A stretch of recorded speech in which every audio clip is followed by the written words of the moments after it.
형태와 공간의 관계를 지금 도표로 보고 있는데요. 이제 공간이라는 개념이 굉장히 광범위하죠. 광범위하고 그 안에 이제 형태들이 존재하고 있는데 형태들은 우리가 이제 아이디어 어떻게 형성되냐면 아이디어, 발상, 컨셉이 있고 그 다음에 재료가 있어야 되겠죠. 그래서 기법 개발 이게 굉장히 중요한 거고요. 그 다음에 네 번째 크래프트맨십, 끝마무리. 그래서 제가 학생들의 그 작품들을 솔루션을 평가할 때는 이 5가지를 기준으로 해서 평가를 하게 됩니다. 그래서 여러 선생님들도 학생들이나 어떤 다른 작품들을 봤을 때 어떤 기준에서 볼 것인가. 그럴 때 이제 형태와 파지티브한 형태와 그것을 둘러싸고 있는 공간을 먼저 보신 다음에 그 다음에 이것이 어떤 아이디어 원천으로 만들었는가, 그런 아이디어 생각 이런 걸 보시고 그 다음에 어떤 재료로 어떤 식으로 만들었는가, 그 다음에 끝마무리가 어떤가 이렇게 5가지를 주목해서 봐주시면 좋을 것 같습니다. 우리가 미술교육을 받을 때는 선생님이 그냥 주관적으로 느낌이 좋다, 잘 그렸다, 그냥 좋다, 나쁘다 이런 식으로 이제 교육을 받았었는데요. 조금 더 객관적으로 학생들한테 어떤 면이 좋고 어떤 면이 좀 미흡하고 그런 요소들과 요인으로 좀 객관화시키는 게 좀 좋을 것 같습니다. 일단 그 형태 폼에는 레스는 덩어리감입니다. 덩어리감이고 또 다른 말로 하면은 또 2가지 뜻이 있는데요. 재료의 성질된 뜻도 있어요. 그래서 우리가 뭐 플라스틱, 나무, 돌 이런 것도 우리가 레스라는 말을 씁니다. 그래서 레스는 물질의 성질 플러스 덩어리감을 뜻하는 거고요. 볼륨은 4가지 의미인데 구멍이 숭숭 난 거, 부피가 가장 큰 뜻은 부피감이겠죠. 부피가 투명한 거, 터질 것 같은 거, 구멍이 숭숭 난 거, 오목볼록한 거 이런 걸 우리가 다 볼륨감이라고 얘기를 합니다. 그래서 가장 우리가 많이 쓰는 거는 덩어리감과 부피감이라고 얘기를 하죠. 그리고 이제 컨셉, 이제 생각이 되겠죠. 아이디어가 되겠죠. 그런 아이디어를 갖고 리프리젠테이션, 디자인이 되는 건 이제 재표현을 하는 거지 않습니까? 그 다음에 이제 거기에는 미닝과 싱킹이 있고요. 그래서 그러한 것들을 이제 표현할 수 있는 방법에는 이제 시나리오가 있을 겁니다. 그 다음에 내러티브는 이야기체 형식으로 전개해 나가는 겁니다. 그 다음에 타임 앤 스페이스, 올제이, 아이콘은 이제 우리가 바탕화면에, PC에서 바탕화면을 봤을 때 어떤 그 이미지를 보고 그것이 무엇이다를 알고서는 클릭해서 들어가죠. 그래서 어떤 그 심볼 마크가 되고요. 교육이라는 거는 학생들이 이제 갖고 다니는 이제 노트북인데요. 거기다 이제 자기의 생각이나 그림을 그릴 수 있는 그런 일기장 같은 것이 되겠습니다. 그래서 이따가 이 강의 후에 그 문제가 나가면은 팀원들끼리 그 A4 용지에다가요. 그림도 그려주시고 어떻게 만들 것인가 한번 드로잉을 한번 해주십시오. 그 전에 이제 이야기를 많이 해주시면 좋을 것 같습니다. 그 다음에 이제 재료는 이제 우리가 평면하고 입체로 나눠지는데요. 입체에서는 재료가 굉장히 중요합니다. 그리고 수천만 가지가 있죠. 종이에다가 그냥 그림 그리는 그냥 평면적인 재료는 사실 한정되어 있지만은 입체를 만드는 재료는 뭐 나무들, 플라스틱 여러 가지가 있습니다. 그래서 이 재료가 굉장히 중요시 되고 있습니다. 그래서 선재는 이제 철사나 녹분 이런 거를 말하는 거고요. 연재는 이제 오늘 우리가 주로 많이 쓸 건데 우드락이라든가 합판이라든가 종이라든가 이런 것들이 연재가 되고 있습니다. 폼재는 이제 그야말로 형태재에서요. 석고 덩어리라든가 나무, 돌, 아이스핑크 뭐 이런 것들이 폼재가 되고 있습니다. 그 다음에 이제 패턴재는 여기서 말하는 패턴재는 그 붕어빵처럼 이렇게 뜰 수 있는 어떤 틀을 얘기를 하는 겁니다. 그래서 여기 페트병 같은 것도 만들 때 이걸 어떤 틀에 이제 우리가 이걸 찍어내는 거죠. 그래서 이런 것들을 우리가 이제 패턴재라고 합니다. 그 다음에 이제 끝마무리가 이제 굉장히 중요합니다. 그래서 제가 학생들을 이제 가르치다 보면은 한국 학생들이 컨셉, 아이디어도 굉장히 좋고 형태감도 참 좋은 것 같아요. 근데 이제 이 끝마무리가 많이 부족한 것 같아요. 그리고 내가 만들고자 하는 형태에 재료를 어떤 걸 선택할 것인가 그런 부분이 굉장히 중요하거든요. 그래서 재료를 잘 선택해야 되고 그 다음에 그것을 어떻게 다룰 것인가. 그러니까 예를 들어서 만약에 석고라 그러면 석고를 가지고 패턴재로 사용할 것인가 아니면 이것을 폼재로 사용할 것인가 아니면 다이렉트로 이렇게 밟으면서 할 것이냐. 이런 이제 그런 능력들을 개발을 해야 되겠죠. 근데 1번부터 4번까지가 이제 형태에 가는 거거든요. 우리가 어떤 형태를 만들려면은 이런 형태에 대한 내용과 개념과 재료, 이런 팩트 매식을 갖고 있어야지 우리가 어떤 형태를 공간 안에 만들 수가 있습니다. 근데 사실 그 형태에 둘러싸고 있는 우리가 공간을 볼 수 있는 그 안목을 키워야 되거든요. 그래서 이제 네거티브, 파지티브. 그래서 파지티브라면 이제 우리 교실에서 어떤 형태, 의자, 책상, 사람이 되겠고, 네거티브는 그걸 둘러싸고 있는 이런 보이지 않는 이런 공간이 되겠죠. 그 다음에 인테리어는 이제 안의 공간이 되고, 익스테리어는 밖의 공간이 되겠습니다. 그래서 형태와 공간이 그런 개념들을 학생들이 이해하고 디자인을 하게 되면 훨씬 더 수월하게 할 수 있지 않을까 이렇게 생각합니다.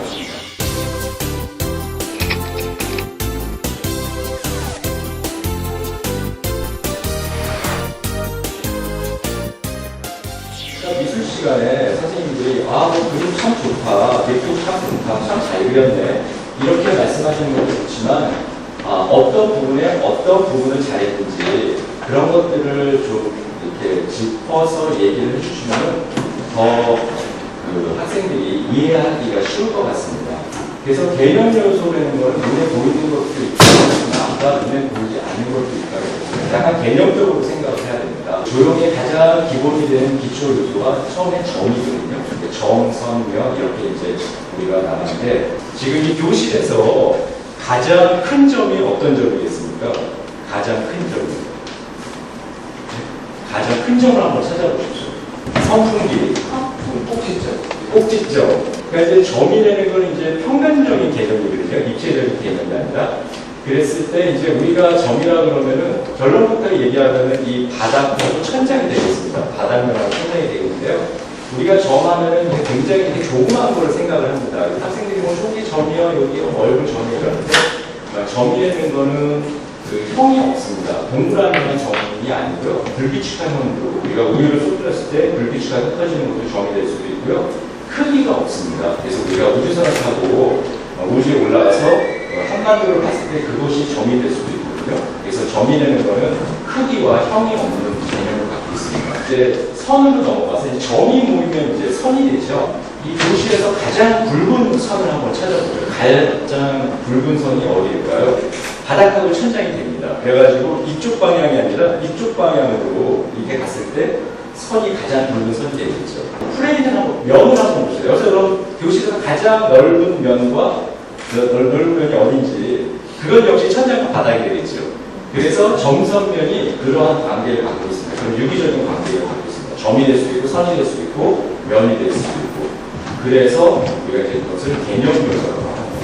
모든 사물을 점으로 볼 수 있는 능력, 선으로 볼 수 있는 능력, 그 다음에 이걸 면으로, 면이라는 건 지금 아그리파 강면처럼 그렇게 어떤 면을 쳐가지고 우리가 형태를 분석하는 방법.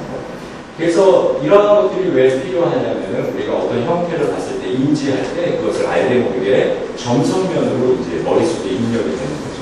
그래서 그것을 알고 우리가 그것을 재표현할 때 어떤 식으로 재표현할 것인가 요소 중에서 점선면이 가장 중요합니다.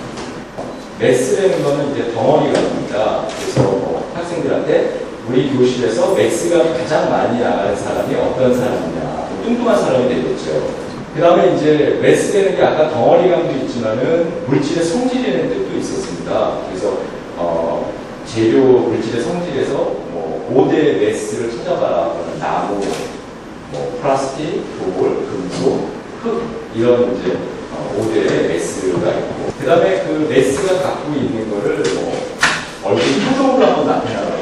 저렇게 간단한 그런 그 액티비티 같은 것도 시킵니다. 그래서 예를 들어서 뭐 종이를 얼굴 표정으로 한번 나타내봐라. 그러면 굉장히 부드럽게 나타나겠죠, 학생들이. 그럼 이제 미술을 짓습니다. 그 다음에 이제 돌을 한번 표정으로 나타내봐라. 그럼 돌이 이제 딱딱하지 않습니까? 그러면 이제 좀 근엄한 표정을 짓는 거니까. 그래서 그런 걸 얼굴 표정으로 매스감을 나타내봐라. 이제 이런 것도 시키고, 그 다음에 이제 라인 같은 것도 이제 뭐 곡선도 그려보게 하고 직선도 그려보게 합니다. 그래서 음악을 틀어주고 그려보게 하고요. 그래서 그걸 나중에 이제 몸으로 한번 표현해봐라. 그래서 몸으로 이제 어떤 곡선의 느낌을 이제 표현하는 것도 하고 그렇습니다. 그 다음에 이제 시각 요소는 이제 그야말로 액면 그대로 눈으로 다 보이는 겁니다. 그래서 모양. 그래서 이제 우리가 모양이 되는 것도 평면적인 개념에서요. 그 겉에 테두리만 그 정의를 합니다. 그 다음에 사이즈, 크기, 그 다음에 밸류, 명암, 컬러, 그 다음에 텍스처, 질감 이렇게 나눠 지겠습니다. 그래서 우리가 이 개념적 시각 요소 중에서요, 선하고, 컬러하고, 사이즈, 매스, 제곱 이런 것만 잘 알고 다뤄도 굉장히 좋은 형태를 만들 수가 있습니다. 그래서 관계된 요인 중에서 이제 중요한 거는 이제 뱅셔스, 축이 되겠죠. 그래서 요즘 건물들이 보면 다 이렇게 수직으로 섰죠. 근데 이제 가끔가다 이제 트위스트가 된 것도 있고, 이렇게 앞으로 배가 불러 나온 것도 있고, 축의 방향이 이렇게 좀 다양하게 변화를 주는 부분들이 있죠. 그래서 축의 방향을 변화를 주는 것도 이제 참 중요하고요. 그냥 프로포션, 비율. 우리가 어떤 걸 디자인할 때 손잡이 크기는 냉장고 안에서 손잡이 크기를 얼마나 하게 할 것이냐. 이제 이런 그 비율이 또 중요하고요. 그래비티는 이제 여러 재료를 복합적으로 썼을 때 위에다가 너무 무거운 재료를 쓰게 되면 이게 똑바로 쓰지가 않겠죠. 그래서 이제 그런 이제 중요한 포인트 같은 것도 이제 실기를 통해서 학생들이 경험을 하게끔 하고요. 디자인의 원리로 넘어가면요. 얼터네이션은 어떤 규칙을 갖고 반복이 되는 겁니다. 1, 2, 3 빨간 노랑, 1, 2, 3 빨간 노랑. 그래서 어떤 패턴이니까 디자인에서 1, 2, 3 빨간 노랑. 이렇게 어떤 규칙을 갖고 반복되는 거고요. 밸런스는 균형이 되겠습니다. 그래서 크게 이제 우리가 시메트릭, 대칭적인 거와 에이시메트릭, 비대칭적인 거로 나눌 수 있습니다. 근데 우리가 이제 그 공산품 디자인 제품에서 보면 시메트릭이 굉장히 많죠. 왜 그럴까요?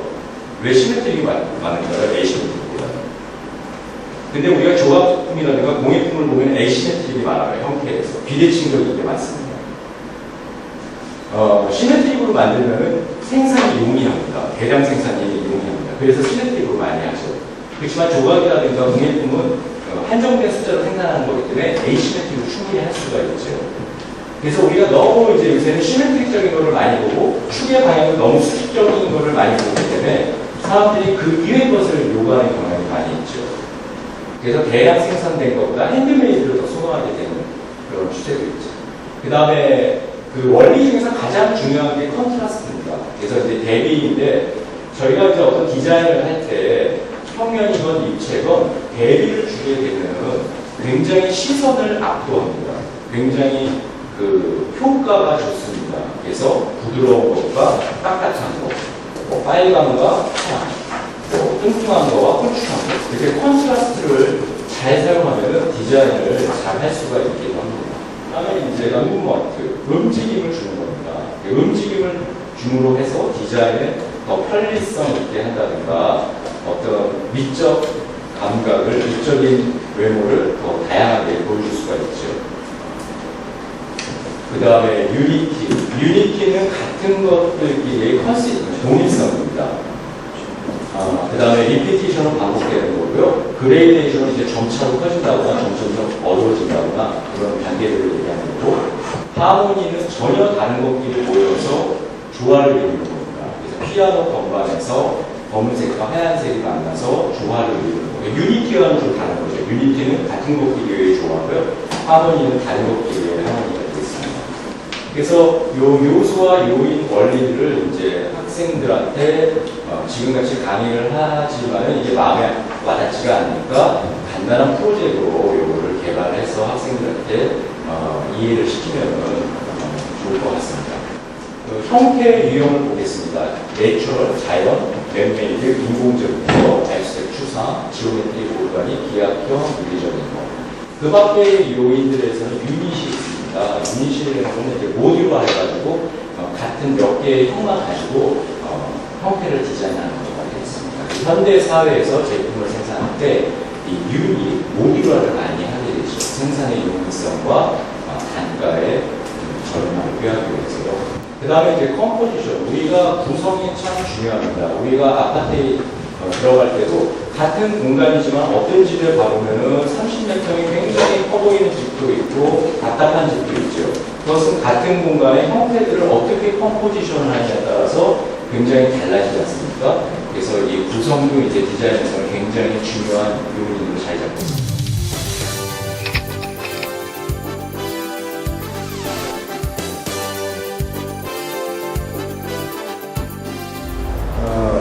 거는 이제 우리가 그 선의 이미지들을 한번 보겠습니다. 서해에서 보면은 이 선의 필치가 굉장히 아주 느낌이 충만하죠. 빨리 가는 부분도 있고 늦게 가는 부분도 있고 그 성격이 굉장히 그 선의 느낌, 선의 맛이 아주 가장 잘 나타나 있는 게 서해라고 봅니다. 그래서 우리가 이렇게 보면 약간 드로잉 같이 보이죠. 그래서 이게 글씨라고 보기에는 드로잉처럼 보이는 게 있습니다.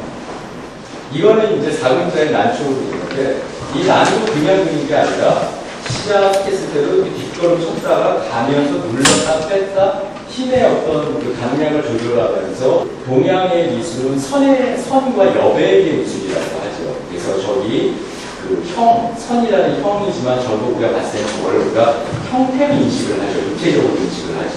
그 다음에 거기에 공간들이 있고요. 그 다음에 이제 반대로 서양의 미술은 면의 예술이라고 합니다. 그래서 저는 개인적으로 봤을 때 아까 그 서해나 동양화에서 이 선의 스케치, 이 선의 맛만 잘 이해를 해도 학생들이 만들고자 하는 어떤 입체 작업에 이런 선의 맛을 집어넣어야 되지 않을까. 그러면 이제 답답한 선이 나오지 않고 굉장히 시원하고 아름다운 이런 실루엣들을 보여줄 수가 있겠죠. 아까는 굉장히 감정적으로 갔다면 이걸 굉장히 계획된 지오메트리 형으로 간 그런 옷이라고 할까요? 옷이 되겠습니다. 그래서 보면 이제 기능도 있고 디자인도 있고 그래서 이렇게 반복되는 리피티션 되는 이런 패턴을 가지고 그 옷을 대나무로 이렇게 디자인을 한 게 있고요. 여기서 보여지는 선은 우리가 액면 그대로 보여지는 그 이 팔뚝의 이런 선과 이 어깨선, 이 손에서 보여지는 이런 선. 그래서 뭐 선뿐만 아니라 이제 컬러가 인식이 되죠. 그래서 한국의 컬러는 오방색입니다. 그래서 빨간, 노랑, 파란, 흰색, 검정이죠. 오방색이 돼서 선주들이 굉장히 그 컬러풀했던 것 같습니다. 이것도 지금 보면은 이 선이 외곽 라인이 굉장히 아름답습니다. 색깔이 되고 있는데요. 이 볼륨감도 굉장히 충만하고 이 선의 느낌도 굉장히 좋고 스페이스적 공간감도 굉장히 좋은 것 같습니다. 그래서 이런 그 선의 느낌을 봤을 때 이것이 뭐 건축으로도 갈 수도 있고요, 가전제품으로도 갈 수 있고요. 그래서 이 각도라든가 이런 선 느낌을 볼 수 있는 아주 좋은 아이템이 있습니다. 전통적으로 그대로 각색하는 것도 있고, 그것을 리프레젠테이션 하는 것도 있고, 이것이 이제 어느 정도 밸런스가 맞았을 때 그 나라의 문화가 디자인에 발전한다고 생각합니다. 근데 우리가 도미술품 중에서 동서양을 막론하고 도자기를 가장 가치 있게 칩니다. 왜 도자기를 가장 가치 있게 칠까요? 인테리어 공간을 머금고 있죠. 인테리어 공간도 있고, 익스테리어, 바깥의 공간도 갖고 있고요. 그 다음에 그런 입체인 동시에 평면적인, 이런 회화적인 것도 갖고 있습니다. 그래서 공간을 내외를 다 갖고 있고, 희귀성도 있고, 그 다음에 입체도 있고, 평면도 있고. 그런 요소들을, 그 미적인 요소들, 아까 요소 요인들을 다 갖고 있습니다. 그래서 도자기가 아주 으뜸으로 치죠. 다음에는 이제 그 메스에 대해서 알아보겠습니다. 덩어리가. 근데 여기서는 이제 그 작은 덩어리, 큰 덩어리를 이제 살펴보겠는데, 그 작은 덩어리와 큰 덩어리와의 관계, 그것이 그냥 관계가 아니라 유기적인 관계가 있는 거, 아니면 이렇게 언어 유기적인 거, 또는 뭐 우리가 무인도 가서 필요한 물건 5가지 뭘 가지고 갈래? 이렇게 물어봐서 뭐 학생들의 핸드폰, 뭐 여자, 뭘 가져간다고 했을 때 그 5개 중에서 뭐 작은 덩어리와 큰 덩어리를 뽑아서 그거 가지고 만들 수도 있습니다. 그래서 예를 들어서 뭐 무인도 갈 때 필요한 뭐 핸드폰, 뭐 라이터, 이런 라이터 가지고 뭐 핸드폰을 만든다거나 성냥 가지고 핸드폰을 만든다 이렇게도 하고요.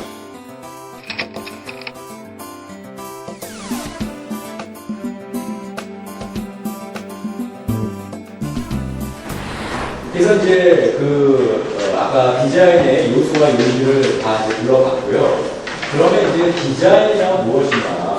그래서 요새 디자이너가 되겠다는 학생들이 굉장히 많습니다. 그래서 디자이너는 어떻게 생각하냐. 뭐 일을 창조하는 사람이다. 뭐 생활을 풍요롭게 하는 사람이다. 사람들마다 다 다르게 생각을 할 겁니다. 저는 이제 그 주어진 문제를 잘 해결하는 사람 이렇게 정리를 드렸습니다.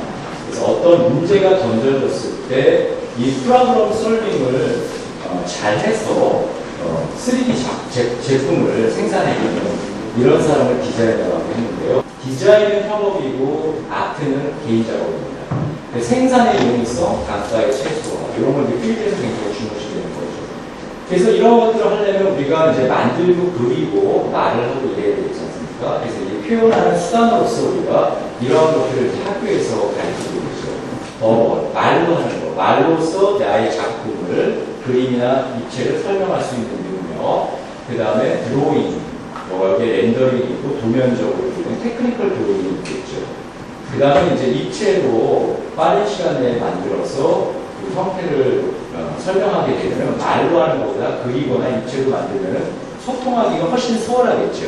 네. 그래서 이런 그 표현 수단 방법으로서 어떤 툴로서 이런 것들을 이제 학교에서 가르치게 돼 있고, 그 다음에 우리가 이제 미술에서 너무 이런 것들만 강조해서 입시 미술에서 이런 기술만 강조하다 보니까 이런 부분이 이제 떨어지니까 이런 부분을 이제 많이 끄집어내려고 지금 노력을 하고 있죠. 근데 저는 이런 발상과 표현이 반반인 것 같습니다. 그래서 어느 한쪽이 치우치는 게 아니라 둘 다 중요하다고 생각을 하거든요. 그래서 모든 사람들이 이런 상상력과 사고력과 적용 이런 걸 다 가지고 있는데 그것을 이제 일깨워 주는 거죠. 끄집어내 주는 거죠. 그래서 어떤 친구는 직관력이 강한 친구도 있고 또 미술을 전혀 안 했던 학생들은 계획력이라든가 사고력이 굉장히 뛰어난 학생들이 있습니다. 그래서 저런 부분들을 다 보여드려주고 이런 표현 방법도 가르쳐줬을 때 그리고 프로세스는 이런 것을 따라했을 때 좋은 작품이 나오지 않나 저는 그렇게 생각을 하고 있습니다. 그 다음에 이제 우리가 디자인 상품을 구매할 때 그런 요인들을, 기준들을 한번 열거해봤는데요. 브랜드 가치가 굉장히 중요하죠. 우리가 어디 백화점에 가서 뒤에 이뻐서 살라면 뒤에 메이드 인 차이나 그러면은 이 가격 대비 이게 너무 아니다. 그렇지만 거기 메이드 인 이태리 프랑스라고 써있으면 어때요? 빨리 지갑 열죠. 되게 싸다. 근데 이 브랜드 가치가 굉장히 중요해지고 있습니다. 그래서 한국의 전체적인 브랜드 가치가 올라갔을 때 우리가 모든 제품의 브랜드 가치가 올라가지 않을까 이제 그렇게 생각을 하는데요. 브랜드 가치를 올릴 수 있는 일은 처음부터 우리가 가전제품을 들고 들어가는 것보다는 한국의 어떤 문화와 전통 그런 것들을 먼저 전파를 한 다음에 그 다음에 우리가 디자인 상품을 할 때 가장 효율적이라고 생각을 합니다. 그래서 우리가 이제 어떤 상품을 구매할 때 브랜드 가치가 굉장히 중요하고 이제 우리가 옷을 사러 갔을 때 사이즈가 안 맞으면 안 사죠. 그 다음에 AS가 되는지 점원의 태도, 컬러가 또 굉장히 중요합니다. 그래서 나 이제 학생들한테 이제 그 컬러를 이제 가르칠 때는 내일은 대리, 7가지 대리로 한번 옷을 입고 와봐라. 그래서 이제 학생들이 이제 한남 대리, 면접 대리를 보면 이제 그걸 이제 크리틱을 하기도 하고요. 이제 학생들한테 양말만이라도 좀 컬러풀하게 신고 다녀라. 그래서 그 컬러에 대한 연습을 해라. 우리가 이론적으로 배우는 거랑 실제적으로 우리가 느끼면서 연습하는 거랑 완전히 다르거든요. 그래서 컬러를 두려워하지 말고 과감하게 사용을 해라. 이런 말입니다. 디자인 감성입니다. 그래서 이제 제품과 소비자의 어우러져 삶에 영향을 미치게 되는데요. 그래서 아까 말한 무인 양상이 그런 자연주의를 내세워서 감성 가치를 주면서 영향을 미치게 되는데요. 뭐 고급주의도 있고요, 실용주의도 있고, 자연주의도 있고요.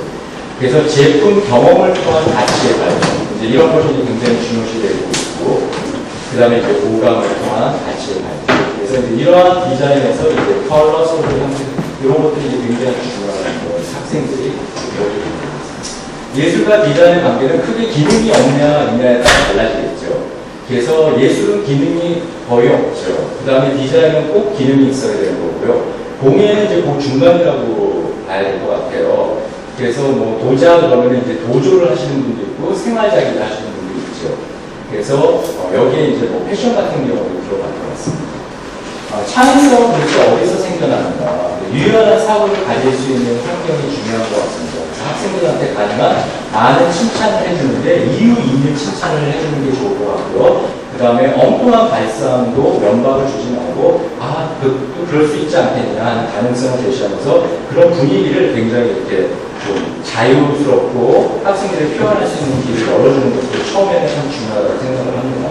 그리고 이제 토의도 많이 시키고요. 문제를 던져줘가지고 뭐 리서치를 해가지고 와서 발표를 시킨다든가 이제 그런 부분들이 중요한 것 같고요. 지금은 이제 제가 일반적인 강의를 했고요. 이미지를 보면서 우리나라 공예술품이 주로 많은데요.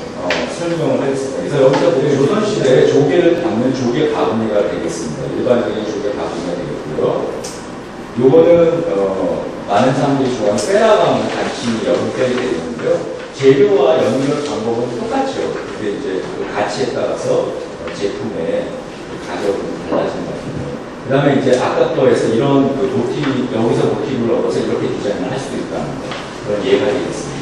이제 요걸 잘 보시죠. 요게 이제 현대 미술 각 분야에서 어떤 식으로 이렇게 나타나는가. 그래서 우리가 이런 디자인을 보고, 이런 선을 보고, 쉐입을 보고, 곧바로 우리가 만약에 적용을 시킨다면은, 페이퍼 나이프라든가 숟가락, 그 손잡이로 갈 수도 있겠죠. 이걸 어떻게 적용시킬 것인가. 그래서 여기서의 어떤 선과 대비되는 요인과 요소들을 어떻게 끄집어낼 것인가. 이건 브랑푸지의 그 얼굴 조각인데요. 이건 굉장히 이제 사실적인 표현이 되겠죠. 그럼 요거는 이제, 그야말로 이제 조각 아트가 되는 거고요. 점점 이제 지오메트리화 되어 있습니다. 이거는 이제 완전히 이제 리프레젠테이션을 지오메트리로 한 거죠. 그렇지만 우리가 이 맨 처음에, 이게 얼굴이라고 알아맞힐 수는 없지만, 이게 아까 얼굴에서 온 거다 그러면은, 이해가 되죠. 이것이 이제 어떤 우리 디자인으로 갈 수 있을까. 이렇게 생각해 볼 수가 있겠죠. 천장 내부가 되는데 요거와 한편은 오리가미를 접은 겁니다. 그래서 학생들한테 요거를 보여주고 종이로 요거에 대한 전개도를 한번 그려봐라. 그 다음에 요걸 한번 접어서 요거 그대로 한번 만들어봐라. 그 다음에 그 위에다 핸드폰을 올려놓으면은 종이를 그냥 한 장 놨을 때보다 이렇게 접었을 때 무게를 지탱하는 힘 구조가 커진다. 그래서 이런 걸 보고서는 전개도를 만들어서 적을 수 있는 그런 것도 이제 우리가 간단한 액티비티로 할 수가 있겠습니다. 근데 이건 좀 어렵죠, 저도요. 그러니까 간단히 정리를 해도 되겠습니다. 이거는 이제 파리 시내 마리즈인데 이런 이제 공공미술 디자인이 심오하지 않고 굉장히 친근하고 사람한테 다가갈 수 있는 그 타입으로 한 이거는 이제 감성 디자인의 예를 보여주는데요. 보도블록인데 이제 갈자리 모양으로 해서 돈이 떨어진 것이었다거나 이런 거는 이제 어떤 경험 디자인 소비자의 경험 디자인을 할 뻔하게 디자인이 되겠습니다. 이건 학생 같은데요. 돌고래 꼬리에서 영감을 얻어서 어떤 형을 디자인을 한 것도 있습니다. 요거는 이제 양쪽을 깎은 거고요. 여기서 요건 레스감과 볼륨감을 강조하고 요거는 선과 면을 스타킹으로 이렇게 표현을 한 겁니다. 그래서 같은 형이지만 재료와 방법이 달라지는 걸 함으로써 이미지적인 감성은 전혀 다르게 보입니다. 다음. 그래서 저는 이제 그 주얼리 디자인을 할 때 디자인의 원천은 우리나라 그 여성 오너먼트가 되겠는데요. 다음에 이거 보면은 지금 이게 노이인데 제가 그렇다고 뭐 이 옥을 막 조각하는 사람도 아니고 이런 전통을 세팅하는 사람도 아니고 그렇다고 이런 매력을 만드는 사람도 아닙니다. 그렇지만 저는 이제 어떤 조형미와 비율과 칼라 이런 것들을 이제 알고 있기 때문에 이제 이 놀이개도 보면은 이 칼라와 이 비율이 굉장히 중요합니다. 그래서 한국은 보면 이 술을 잘 만드는 사람은 이거의 비율을 못 맞추고 이거를 잘 만드는 사람은 이거의 칼라를 못 맞추고 그런 부분이 굉장히 안타까웠습니다. 그래서 제가 이렇게 해서 나름대로 제가 전통 그대로 한번 답습을 한번 해봤습니다.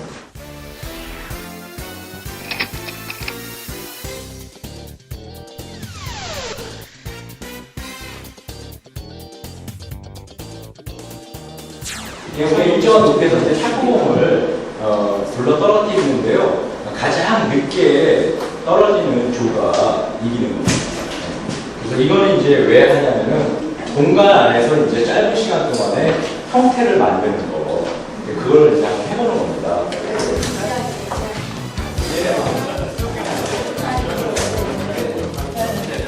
위로. 네, 이제 어부들도 그래. 오케이. 네, 여기가 위너가 되셨습니다. 박수 한번 줘. 네, 다른 분들은 다 잘하셨어요, 여러분들. 그래서 한번 학교에 가서 한번 학생들이랑 한번 해보시면 좋을 것 같습니다. 더우신데 많이 쓰셨습니다. 감사합니다.